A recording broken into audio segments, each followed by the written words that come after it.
రాదురా ఏ విజయం నీ కోసం నా కోసం, ఎటుపోదురా నువ్వు చేసిన కష్టం ఎప్పటికైనా సొంతం.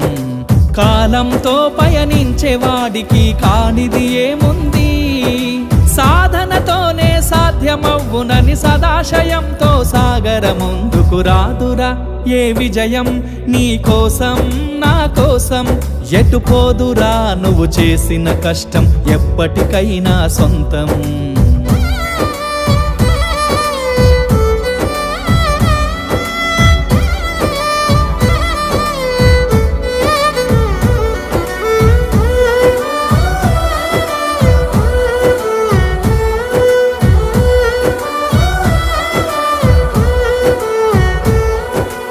ఆకాశంలో అలలాగా పోయే ఆ పక్షులనే చూడు, అనుకున్న గమ్యమెంతున్న